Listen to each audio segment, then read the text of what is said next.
Stay focused on the fact today, only on ATM.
From the studios of Atlantic Television Network in Port Harcourt, this is the international news for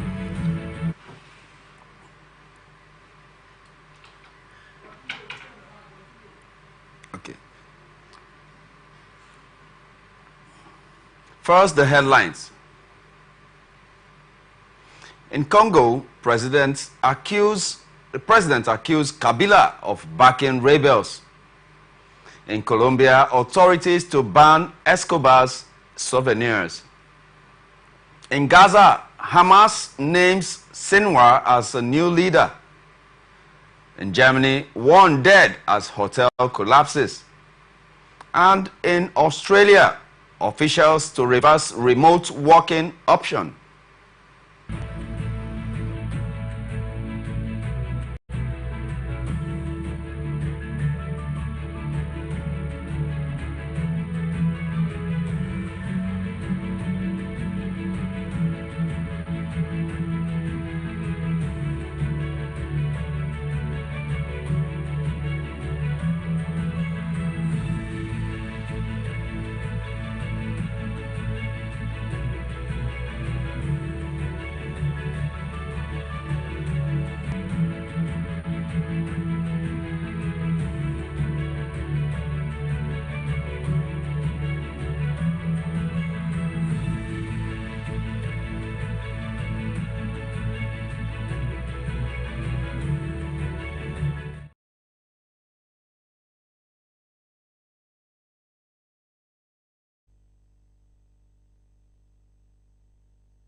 With the aim of uniting armed groups, political parties, and civil society against Congo's government. He did not provide any evidence to support his claim. Tshisekedi's accusations follows the United States announcement of sanctions against the AFC last month. Washington accused the alliance of seeking to overthrow Congo's government and fueling conflict in the east of the country. It said the main member of the alliance, the renowned rebel group M23, is already under U.S. sanctions. Tshisekedi, along with United States and United Nations experts, accused neighboring Rwanda of giving military backing to M23. Rwanda denies the claim, but in February it effectively admitted that it has troops and missile systems in eastern Congo to safeguard its security, pointing to a buildup of Congolese forces near the border. Congo and Rwanda last week agreed to a ceasefire that began on Sunday, following talks mediated by Angola. Eastern Congo has struggled with armed violence as more than 120 groups fight for power, land, and valuable mineral resources, while others try to defend their communities. Some armed groups have been accused of mass killings. The violence concentrated in the eastern North Kivu has resulted not just in arbitrary killings, but also in sexual violence. More than 1 in 10 women living in displaced people's camp in the region reportedly being raped between November 2023 and April 2024, says Doctors Without Borders in a report released on Tuesday. In 3 of the camps where we work, we treated more than 1,700 survivors of sexual violence in April. In 70% of cases, these acts of violence are committed by weapon carriers, said Laura Garrel, a communications advisor at Médecins Sans Frontières.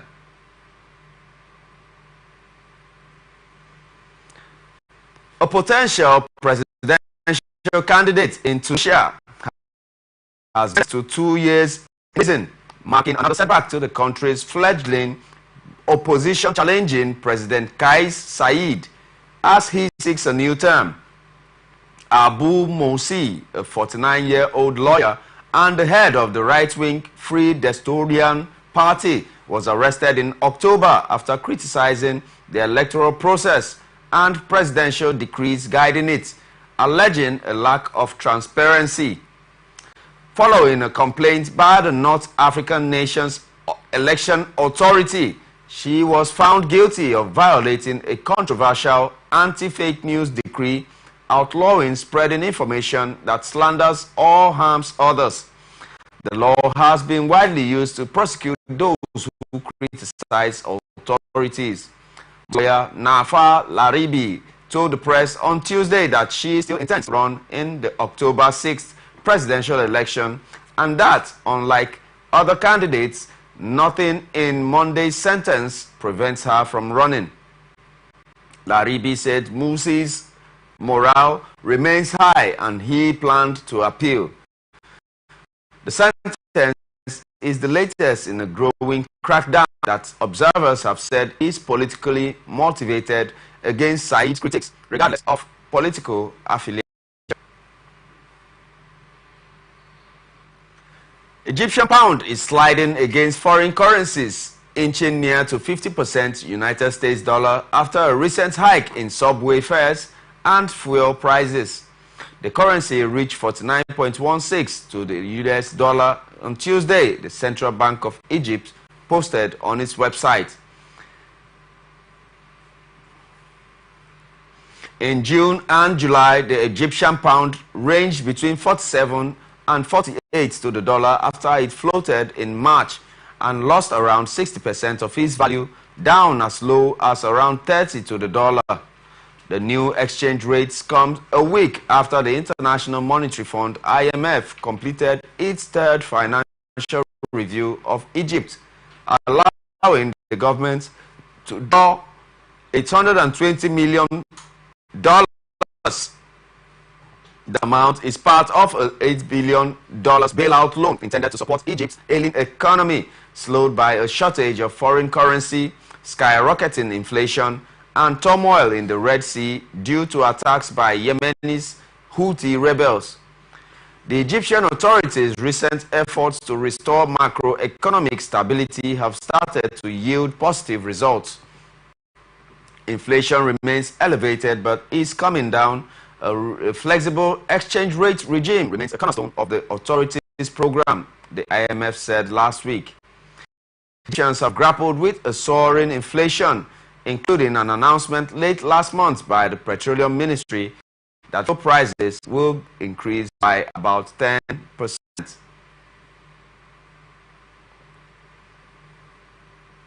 Calling for calm in the Middle East, top U.S. national security leaders said that Tuesday that they and allies are directly pressing Israel, Iran, and others to avoid escalating the conflict, even as U.S. moved more troops to the region and threatened retaliation if American forces are attacked. It's urgent that everyone in the region take stock of the situation, understand the risk of miscalculation, and make decisions that will calm tensions, not exacerbate them, Secretary of State Antony Blinken said at the close of a meeting with Australian leaders. At the same time, Defense Secretary Lloyd Austin noted that attacks on Monday on U.S. forces in Iraq by an Iranian-backed militia group which injured 7 personnel and made it clear that the U.S. won't hesitate to respond. Make no mistake, the United States will not tolerate attacks on our personnel in the region, Austin told reporters at a press conference after the meeting. And we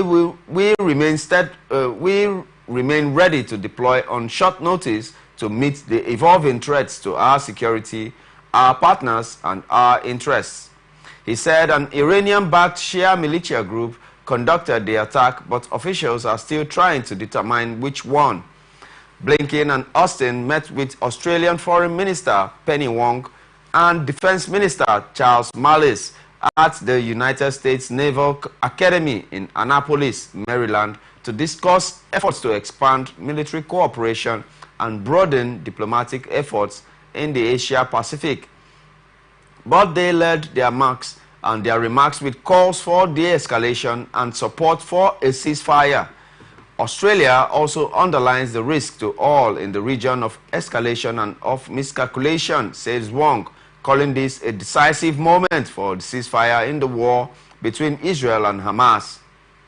Their comments come as Hamas names Yahya Sinwar, a mastermind of the October 7th attack in Israel that set off the war, as its new leader, fueling fears that the announcement will provoke Israel and that tensions will escalate into a broader war.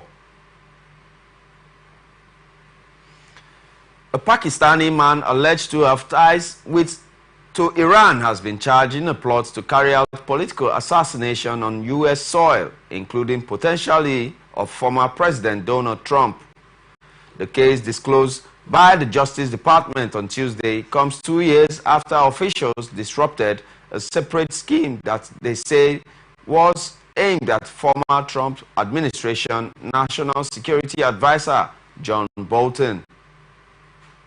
Asif Marchant traveled to New York in June for the purpose of meeting with the men he thought he was recruiting to carry out the killings, even paying a $5,000 advance to 2 would-be assassins who were actually undercover law enforcement agents and officers, federal officials have said. He was arrested in July as he prepared to leave the United States after having the men that he would provide further instructions, including the names of the intended targets. In August or September, after he returned to Pakistan, court documents do not identify any potential targets, but U.S. officials acknowledged in July that a threat on Donald Trump's life from Iran prompted additional security in the days before a Pennsylvania rally in which Trump was injured by a shooter's bullet. That July 13th shooting carried out by a 20-year-old Pennsylvania man was unrelated to the Iran threat, and Marchant's arrest has no connection to the Trump assassination attempt, a law enforcement official has said.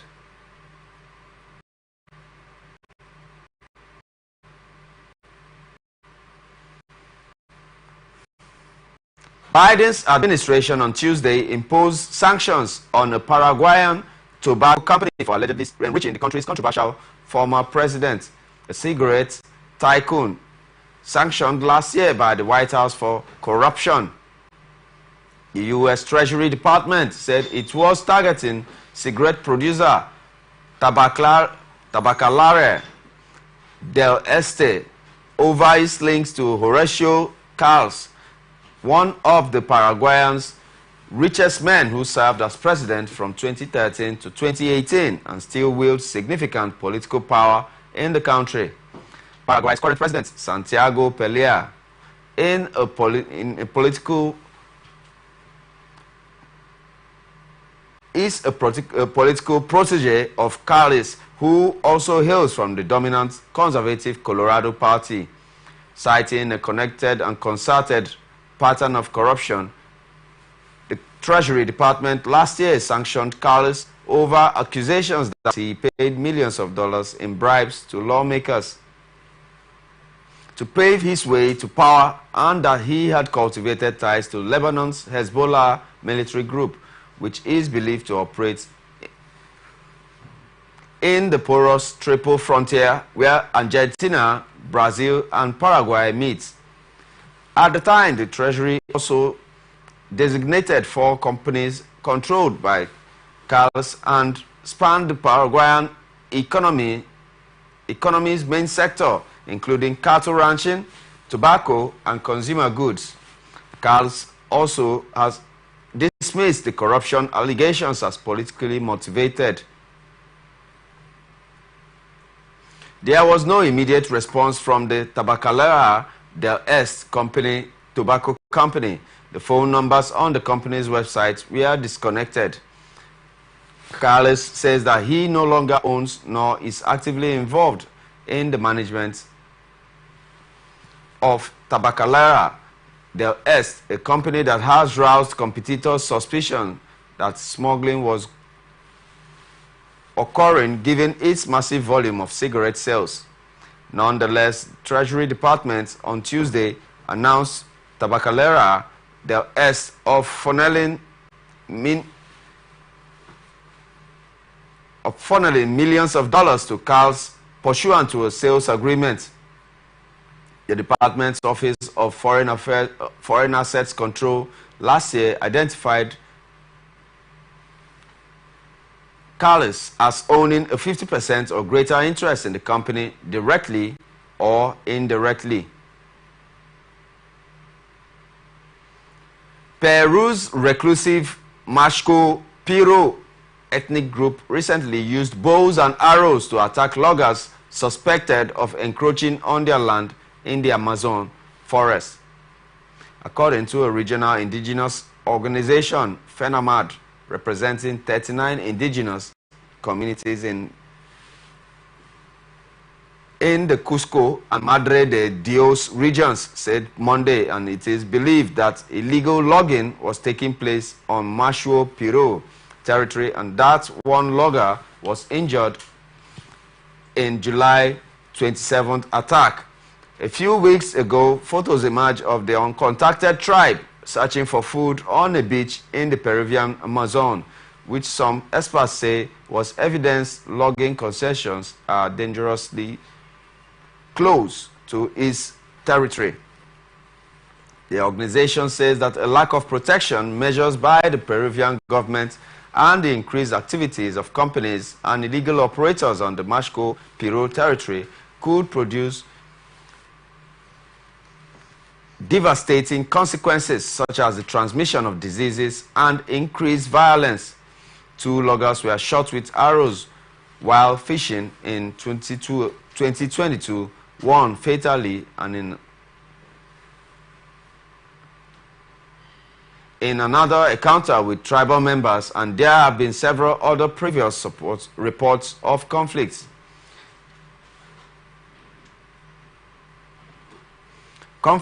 Peru's Ministry of Culture, responsible for the protection of indigenous people, did not immediately respond to a message Monday seeking comment on the attack and their protection efforts. Survival International, an advocacy group for indigenous people which closely follows the Mashco Piro's issues, says it is pressuring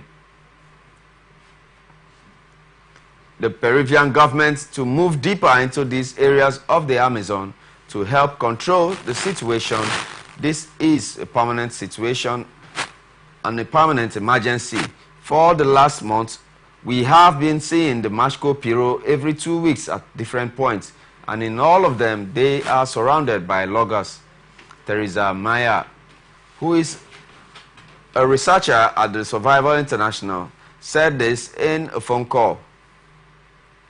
It's truly a matter of life and death, and only the government can and has the duty to step up.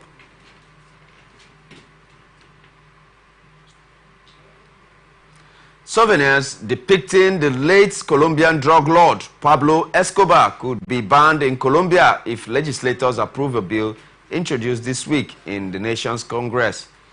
The proposal is criticized by vendors who sell his merchandise to tourists from around the world, but backed by those who believe the country should share this image of the mafia bosses.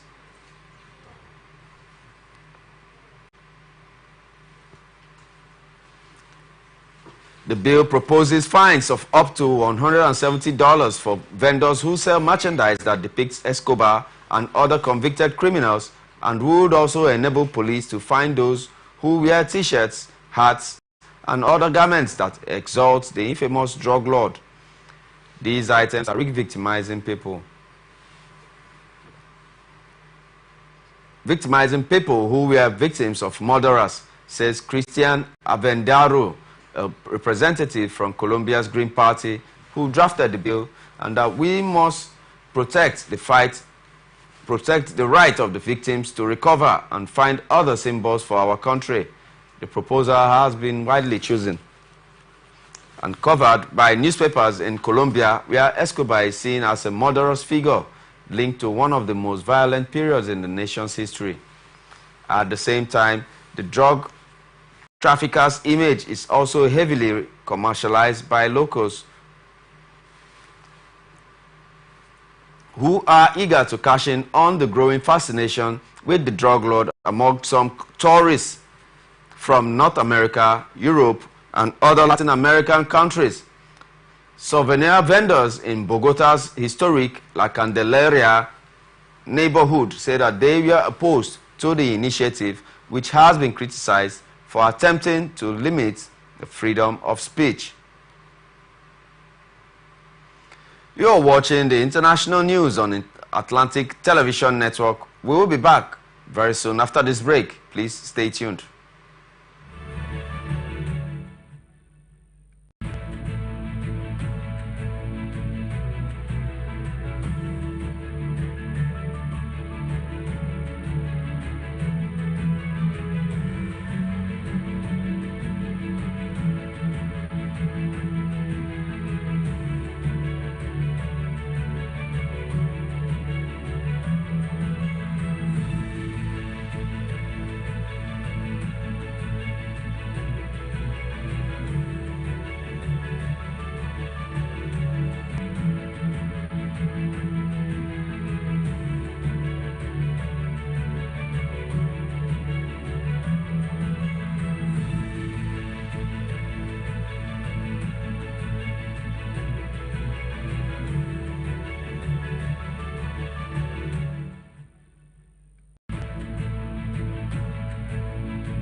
Welcome back to the broadcast of the international news on Atlantic Television Network.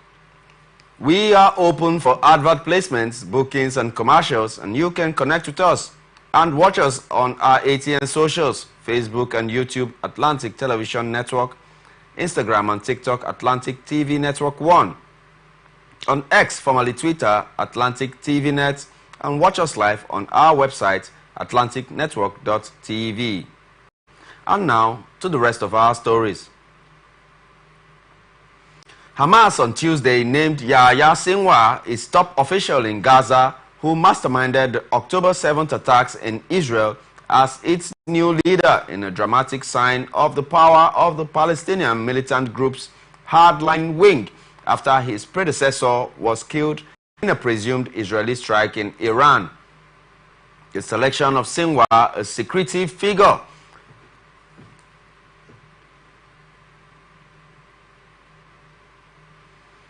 close to Iran, who worked for years to build up Hamas's military strength, was a defiant signal that the group is prepared to keep fighting after 10 months of destruction from Israel's campaign in Gaza and after the assassination of Sinwar's predecessor, Ismail Haniyeh.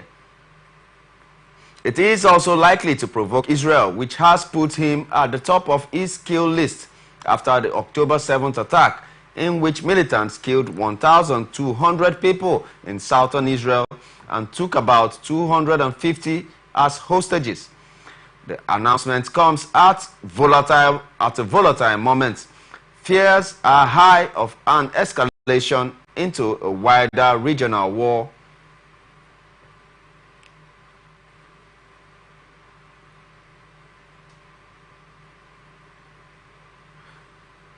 With Iran vowing violence and revenge against Israel over Haniyeh's killing and Lebanon's Hezbollah threatening to retaliate over Israel's killing of one of its top commanders in an airstrike in Beirut last week. American, Egyptian and Qatari mediators are trying to salvage negotiations over a ceasefire and hostage release deal in Gaza shaken by Haniyeh's killing.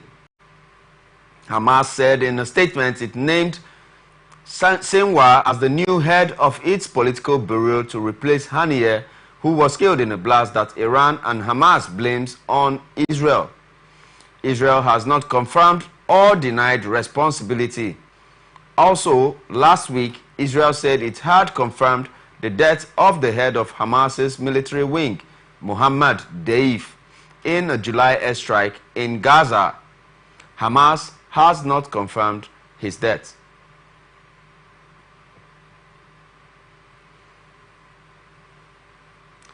Israel's Olympic team said some athletes have received threats as they compete in Paris amidst larger tensions over Palestinian deaths during the war in Gaza and the threat of a wider regional conflict in the Middle East. Yael Arad, president of the Israeli National Olympic Committee, told press on Tuesday that the team members had received centralized threats meant to generate psychological terror in athletes without giving further details. Last week, Paris's prosecutors opened an investigation into emailed death threats to Israeli athletes, and the National Cybercrime Agency is looking into the leak of some Israeli athletes' personal data online, which has since been taken down. Prosecutors also launched an inquiry into the inciting racial hatred after Israeli athletes received discriminatory gestures during an Israeli-Paraguay match. Tom Revenue, a 24-year-old Israeli athlete who won a gold in the windsurfing over the weekend, was among those who said he's received threats. Politics should be put aside during the games, he told press during a memorial on Tuesday for 11 Israeli athletes killed during the 1972 Olympics in Munich, Germany. While Israel was called for the Olympics to remain a neutral space, the Palestinian delegation has used the games as a way to generate conversation about the day-to-day struggles of those in Gaza. The Israel-Hamas war has claimed more than 39,000 Palestinian lives. Nobel laureate Muhammad Yunus will head Bangladesh's interim government after longtime Prime Minister Sheikh Hasina fled the country amid a mass uprising that left hundreds of people dead and pushed the South Asian nation to the brink of chaos. The decision, announced early Wednesday by Joinal Abedin, the press secretary of the country's figurehead president, Muhammad Shahabuddin, came during a meeting that included military chiefs, organizers of the student protests that helped drive Hasina from power, prominent business leaders, and civil society members. A long-time political opponent of Hasina, Yunus is expected to return soon from Paris, where he is advising Olympic organizers, media reports have said. An economist and a banker, he was awarded the 2006 Nobel Peace Prize for his work developing microcredit markets. Yunus has been hailed for bringing thousands out of poverty through Grameen Bank, which he founded in 1983, and which makes small loans to business people who wouldn't qualify for regular bank loans. Other members of the new government will be decided soon after discussions with political parties and other stakeholders. Abedin has said the president had dissolved Parliament on Tuesday, clearing the way for an interim administration and new elections. Shahabuddin also ordered the release of opposition leader Khaleda Zia from house arrest, a long-time Hasina rival who was convicted on corruption charges in 2018. The streets of Dhaka, the capital, were calm on Tuesday, a day after the violence swept part of the country amidst Hasina's sudden departure. On Tuesday, jubilant protesters thronged the ousted leader's residence, some posing for selfies with soldiers guarding the building after Monday's wave of looting. The Bangladesh Police Association went on strike after police stations and security officials were attacked across the nation on Monday. The association said that many officers had been killed but gave no number. Officers would not return to work unless their safety is assured, the association said. It also apologized for police attacks on student protesters, saying that officers were forced to open fire. Yunus, who had called Hasina's resignation the country's second liberation day, had faced corruption charges during her role that he defended as politically motivated. He could not immediately be reached for comments, but a key organizer of the protest, Nahid Islam, said that he had agreed to head the interim administration. Islam said that protesters would propose more names for the cabinet and suggested that it would be difficult for those in power to ignore their wishes. Hasina fled to India by helicopter as protesters defied a military curfew to march on the capital, with thousands eventually storming her residence and other buildings associated with her party and family.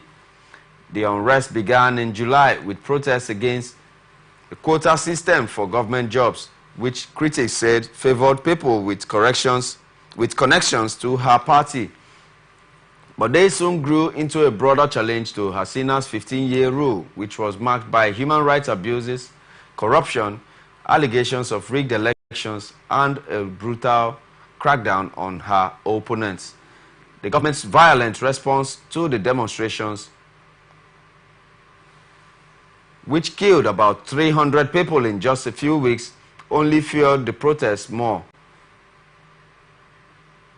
The quick move to choose Yunus came after Hasina's resignation, creating a power vacuum and left the future unclear for Bangladesh, which has a history of military rule, messy things, and myriad crosses.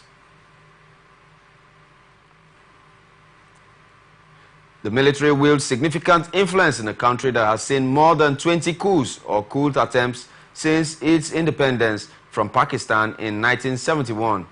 Military Military Chief General Weka Uz-Zaman said that Monday he had taken temporary control while a new government is formed.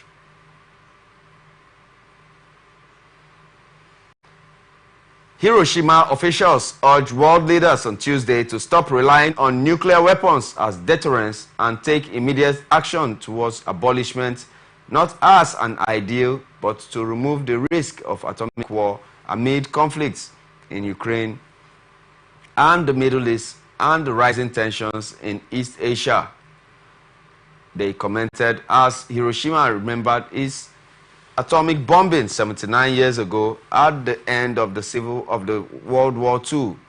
The memorial comes days after Japan and the United States reaffirmed Washington's commitment to extended deterrence, which includes atomic weapons to protect its Asian ally. This is a shift from Japan's past reluctance to openly discuss the sensitive issue as the world's only country to have suffered atomic attacks. Hiroshima Governor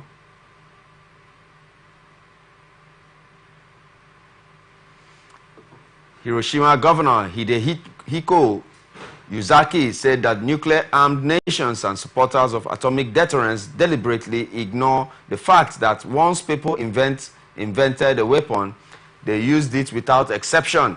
As long as nuclear weapons exist, they will surely be used again someday, Yuzaki said in his address at the Hiroshima Peace Memorial Park. Nuclear weapons abolition is not an ideal to achieve far in the future. Instead, it is a pressing and real issue that we should desperately engage in at this moment, since nuclear problems involve an imminent risk to human survival, he said. Hiroshima's mayor Kazumi Matsui said that Russia's war on Ukraine and the worsening conflict between Israel and Palestine are deepening distrust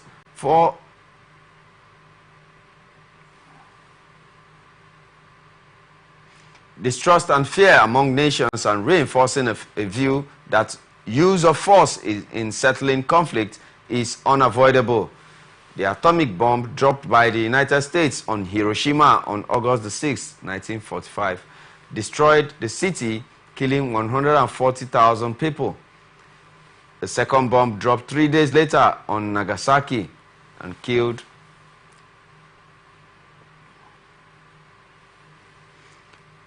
70,000 more. Japan surrendered on August 15th, entering World War, and Japan's nearly half-century aggression in Asia. About 50,000 people at the ceremony observed a minute silence with the sound of a peace bell. Sound of a peace bell at 8:15 a.m., the time when a US B-29 dropped the bomb on the city. Hundreds of white doves, considered symbols of peace, was released. Russian President Vladimir Putin on Tuesday called for the government to develop a program for overseas promotion of traditional Russian spiritual and moral values, a theme that the Kremlin has increasingly sounded in recent years. In an order published on the Kremlin website, Putin instructed officials responsible for national projects to allot an unspecified amount of money for a program called Russia in the World.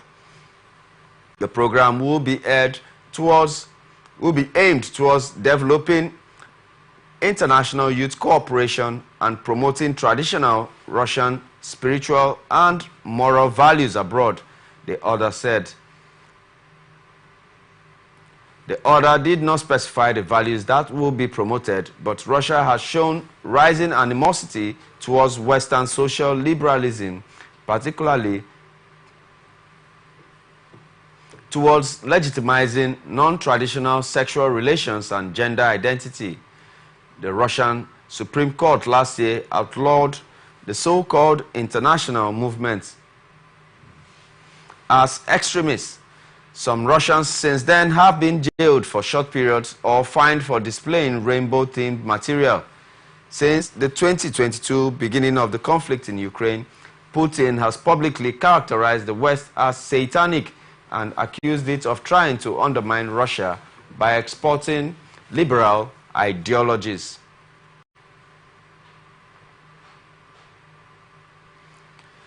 Shipments of Russian liquefied natural gas to France more than doubled the first half of this year, according to new analysis of trade data, and at a time when Europe has tried to pull back from energy purchases that help finance the Kremlin's invasion of Ukraine. Europe has restricted oil imports from Russia, but natural gas is still allowed. And while companies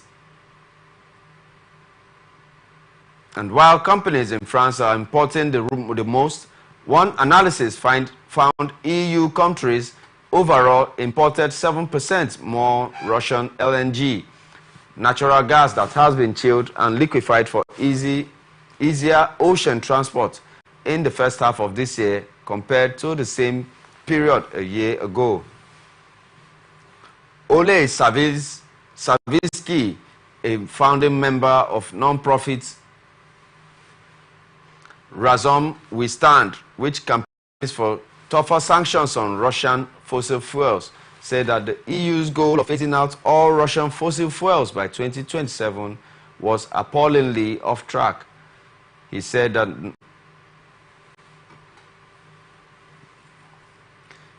the countries buying Russian LNG are sabotaging the continent's energy transition and contributing billions to Russia's war effort.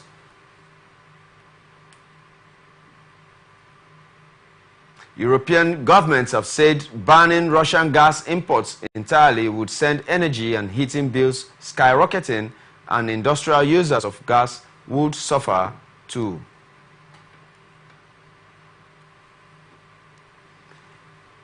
Part of a hotel in a wine-growing town on the Moselle River in western Germany has collapsed, leaving one person dead and another 8 believed to be trapped in the wreckage, police said on Wednesday. 14 people were in the hotel in Kruev when one story of the building collapsed at about 11 p.m. Tuesday. The police said that they were able to get out of the building unhurt, but another 9 were trapped. By early Wednesday morning, emergency services had established that one person was dead but hadn't yet been able to receive and recover the body. They were in contact with some of the 8 people believed still to be in the building, some of whom were seriously injured. Police have said this in a statement. Authorities evacuated 31 people from the area immediately around the damaged buildings. There was no immediate word on what caused the collapse or on the identity of the people affected. Police said it was an extremely demanding deployment because emergency personnel can only enter the building with the greatest caution.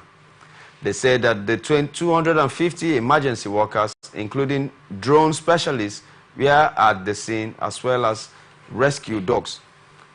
Kruev is located on a picturesque selection of the Moselle near the larger resort town of Trabak,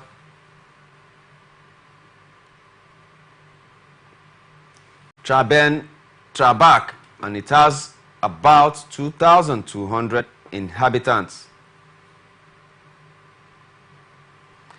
British government has called on Elon Musk to act responsibly after the tech billionaire used his social media platform X to unleash a barrage of posts that officials say risk inflaming the violent unrest gripping the country. Justice Minister Heidi Alexander made the comments on Tuesday morning after Musk posted a comment saying that the civil war is inevitable in the UK. Musk later doubled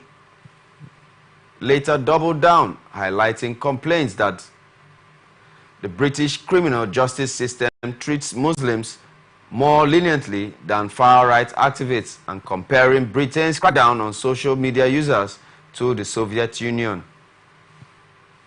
Use of language such as a civil war is no way acceptable, Alexander told the press. We are seeing police officers being seriously injured, building satellites, and so I really do think that everyone who has a platform should be exercising their powers reasonably and responsibly. Britain has been shaken by its violence for more than a week as police clashed with crowds spouting anti-immigrant and Islamophobic slogans in cities and towns from Northern Ireland to south coast of England. The unrest began after right-wing activists used social media to spread misinformation about a knife attack that killed 3 girls during a Taylor Swift-themed dance event on July the 29th. Prime Minister Keir Starmer, who has described the riots as a far-right thuggery, said after an emergency meeting with law enforcement officials and government ministers Tuesday that the perpetrators will swiftly be punished. More than 400 people have been arrested due to violence in more than 24 towns and cities. At about 1,100 have been about 100 have been charged after Starmer announced plans to ramp up the criminal justice system. An 18-year-old man who trashed police cars in Bolton in northern England on Sunday was believed to be the first person sentenced in the unrest. James Nelson got a 2-month prison term on Tuesday after pleading guilty in Manchester's magistrate court to criminal damage, police have said. That should send a very powerful message to anybody involved, either directly or indirectly online, that you are likely to be dealt with within a week and that nobody should be involving themselves in this disorder, Starmer said. Starmer deflected questions from reporters about Musk, saying his focus was on keeping communities safe, and the government is calling on social media companies such as Musk's X and formerly known as Twitter to do more to combat the spread of misleading and inflammatory information online. Alexander said on Tuesday that the government would look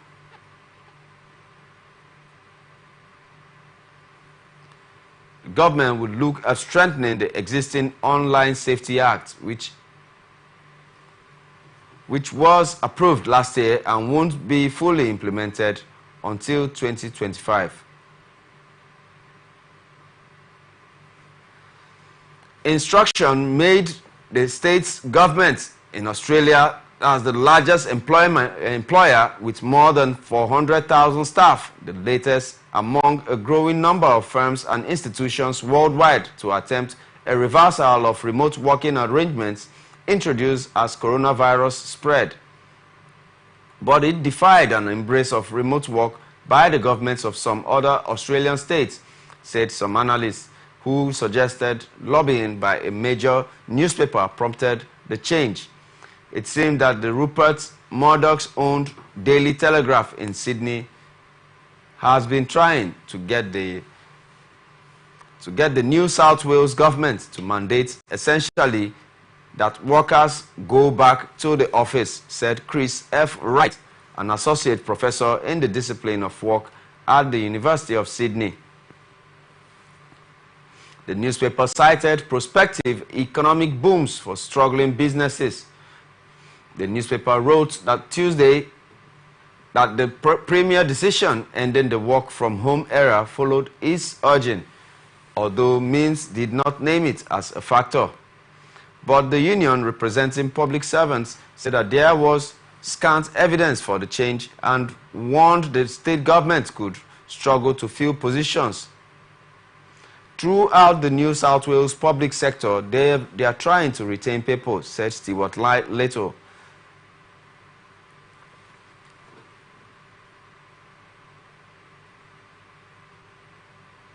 The General Secretary of the Public Service Association.